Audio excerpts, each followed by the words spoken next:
Ladies and gentlemen, hello and welcome to the TTV News with some last events in our province, and here are our stories today.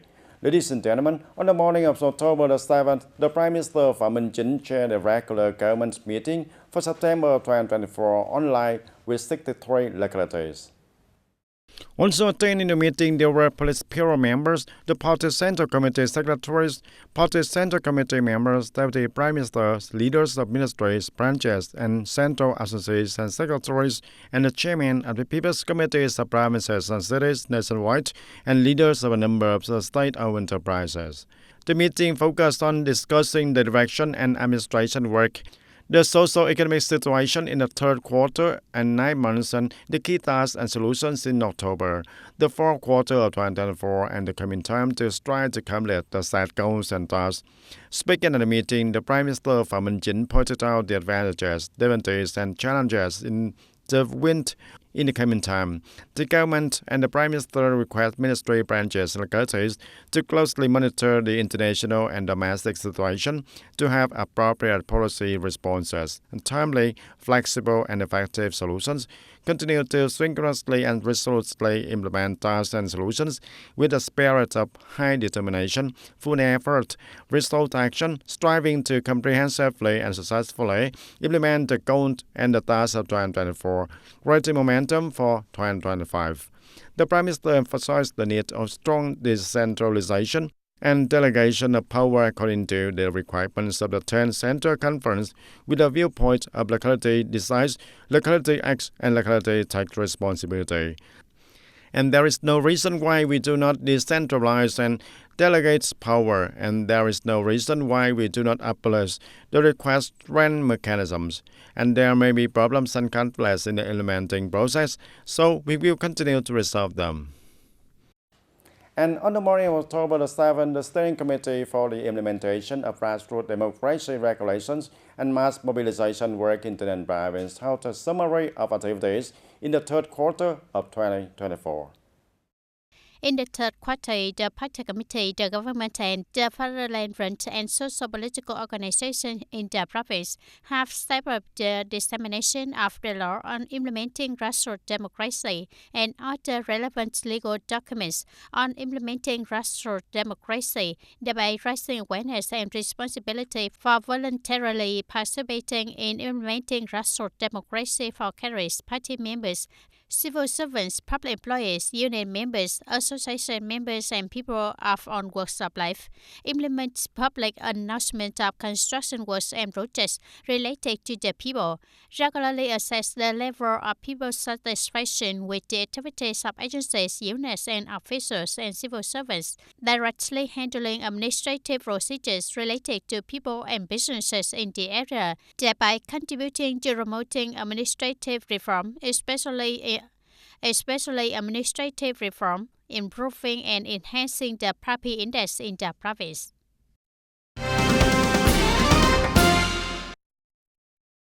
In TayNinh Province, there are 10 land plots, and the Department of Natural Resources and Environment of TayNinh Province were assigned to organize auctions in 2024 according to the decision number 1209 of the People's Committee of TayNinh Province date on June the 21st of 2024.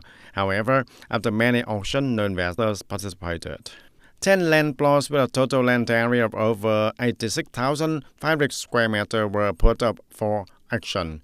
And by August the 1st of 2024, when the 2023 land law and its implementing documents took effect, the Department of Natural Resources and Environment had completed the documents and organized auction for 3 land plots, but no investor registered to participate.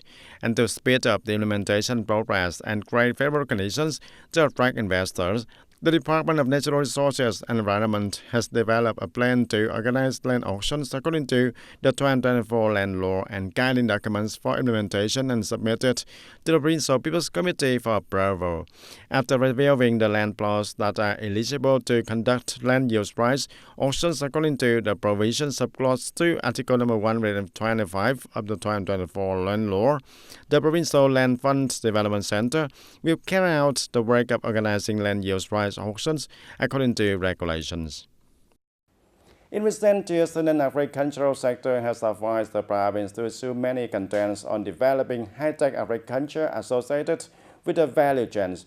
As a result, many models of applying high technology to agricultural production have developed significantly and been applied more and more widely in production, contributing to increasing the labor productivity and improving the quality.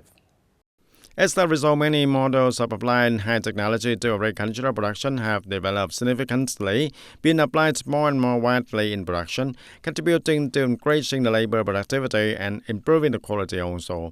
In the field of cultivation, many technologies are applied such as net house system, membrane house, combined with the water-saving irrigation techniques, providing nutrients through irrigation system, regulating humidity and light, sprinkler and drip irrigation techniques, applying biotechnology in pest control. The application of mechanization in production is increasingly synchronous to improve the productivity, the quality and competitiveness of agricultural products, ensuring the sustainable development of the agricultural economy. In the livestock sector, most of the concentrated large-scale livestock farms with the closed corn barns have been invested in and built, bringing practical economic efficiency and thanks to the application of high technology in production, and with the application of high technology in agricultural production associated with the value chains. Up to now, the whole province has formed for 14 production chains on the province's strong agricultural products. And ladies and gentlemen, after receiving support from traffic safety propaganda sites made of recycled tire toys from the Provincial Youth Union, the City Youth Union of Taynan and the Youth Union sports and communes have urgently deployed and selected key roles for installation to widely and effectively propagate and reduce the number of violations, collisions, and traffic accidents occurring in the area. We recorded in TayNinhTV Commune on the morning of October 7. TayNinhTV Commune Youth Union organized a campaign to install traffic safety propaganda sign made from recycled tires on the Route 11 in Thành Trung Hamlet, TayNinhTV Commune. The choice of route number 11 Thành Trung Hamlets to install traffic safety propaganda signs made of recycled tires is because of this route there is the Lê Ngọc Hân Primary School, so there are many parents and students and peoples and the people traveling during rush hours. Installing signs will increase the effectiveness of propaganda. At the launching ceremony, many youth union members of TayNinhTV Commune Youth Union enthusiastically installed traffic safety propaganda signs made from recycled tires made of meager shells fixed to old tires and with slogans on the background printed on traffic safety propaganda. And the location of the site chosen by the youth union members ensure the easy recognition, safety and beauty also. Participating in the motto of hanging traffic safety propaganda signs, I'm very proud of my commune youth union for having implemented the propaganda model on the road and school, and I'm very happy to implement this program also, and also mobilizing and propagating the people to comply with the law when participating in traffic. And hopefully in the coming time, the activities of installing the traffic safety propaganda sign using recycled tires will continue to spread widely, and thereby contributing to rising awareness for the youth union members and the people to actively participate in building a traffic culture, preserving the landscape and environment of the city to be increasingly free, clean and beautiful.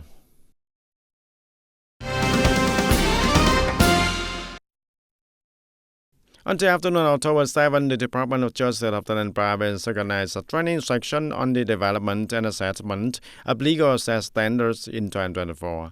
At the conference, the delegates listened to the reporter of the Department of Justice convey the contents of decision number 25 on July the 22nd of 2021 of the Prime Minister regulating communes, ports and town meeting legal access standards, instruction on records and documents verifying legal access criteria in the national criteria set for advanced rural communes, modern rural communes and civilized urban areas also. In addition, the delegates share, exchange and discuss some difficulties and obstacles in the process of implementing the task of developing communes and districts to meet legal access standards. Currently, the Traffic Police Department of Taynan Province, District, Town and City Police focus on controlling and handling violations against junior high and high school students, parents of students, people who hand over vehicles to unqualified drivers. For cases where students violate, the authorities will send notice to the school for appropriate handling and educational measures. Accordingly, the traffic police force of the whole province will handle violations such as driving a vehicle without a driver's license, handing over a vehicle to an unqualified driver, honking, revving the engine, waving gather to disturb public order. For cases where students violate after being fined for administrative violations, the authorities will send notice to the school for appropriate handling and education measures. In particular, in cases where students and parents repeatedly violate traffic safety and order without positive changes, arrests will be made, individual propaganda will be organized, and strict action will be taken if necessary.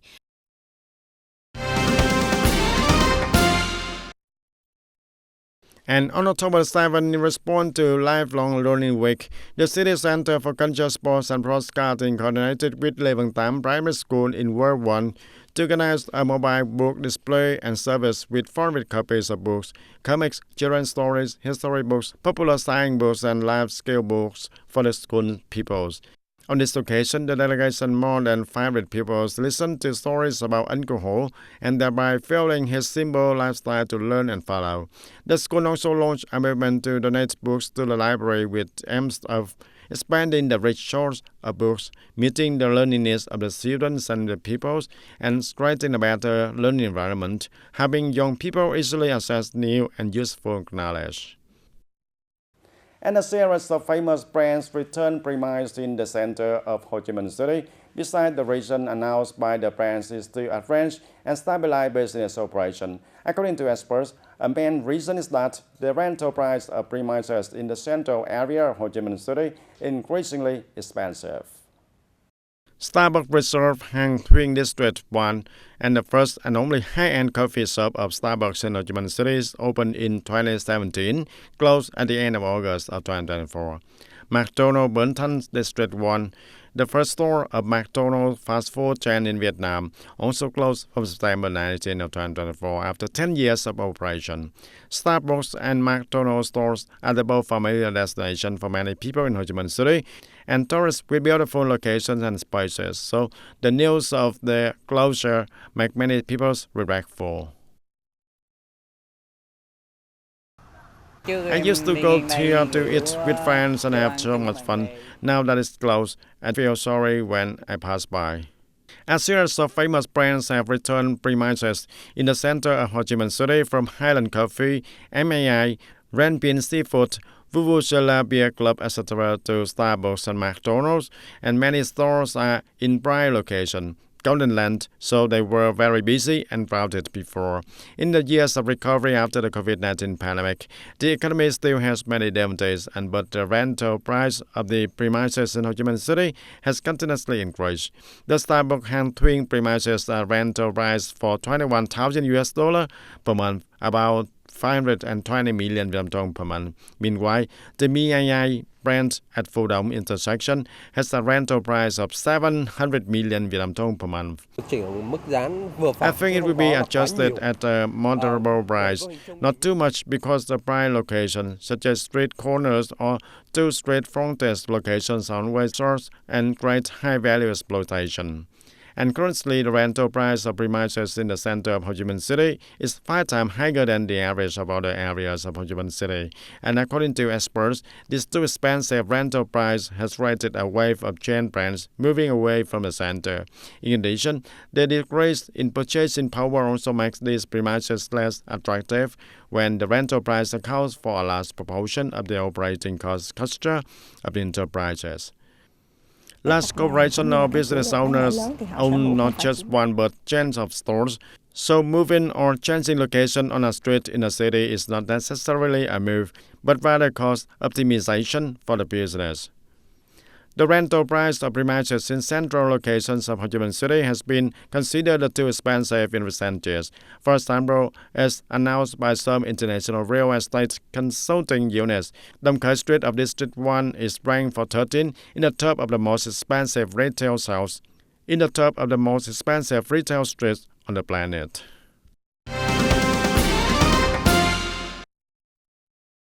And in the first 9 months of the year, Vietnam spent nearly $220 billion to import goods from the 6 largest markets. In general, the import turnover of goods from these markets on recorded quite high growth rates. Notably, Vietnam spent up to $105 billion to import goods from China, the largest import market, in the past 9 months. Comparing to the same period last year, the import turnover from China increased by 32.5%, and bringing the total import turnover from China in the first 9 months to a 10-year high, and for the first time exceeding the $100 billion mark.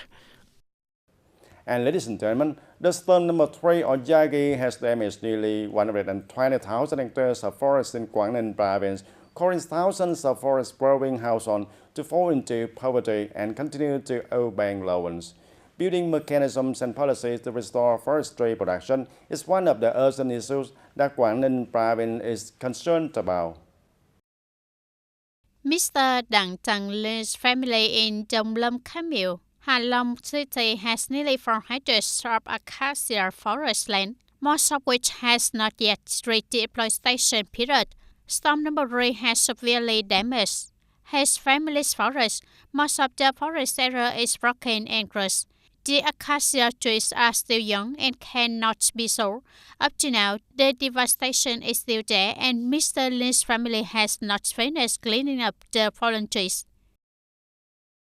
Houses were severely affected. Fruit trees in the garden were also affected. My family's acacia trees were nearly 400, 100 of which was about 5 years old, could be exploited. But before they could be exploited, the storm rocked them on. Like Mr. Linh's family, hundreds of hectares of acacia and cinnamon trees of neighboring households were also broken by storm and have not been cleaned up yet.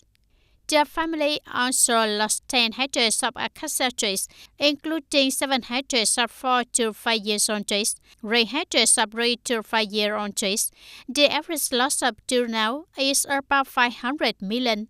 Up to this point, in Dong Lâm Camille, Hạ Long City, the estimated loss in afforestation agriculture is over 2,000 hectares, of which more than 70% of acacia trees from 2 to 3 years old of people and businesses are not old enough to harvest. We have agreed to cut unnecessary and urgent expenditures to reserve 1,000 billion Vietnam dong to carry out damage recovery, stabilize life and restore production and business activities after storm number 3 in the area, and have also provided the first support fund for localities with an amount of 180 billion Vietnam dong from the state budget reserve. In addition, we will also work with banks to postpone and extend debt and help households and businesses that have suffered great losses to borrow for rental loans for reforestation. To help forest growers recover production and stabilize their livelihoods after storm number 3, Quảng Ninh province is urgently reviewing the damage, helping people assess support policies from the government and banks. This will be a new motivation for people and businesses to restore production. And that's all for the Today TV News. Thank you for being with us, and goodbye for now.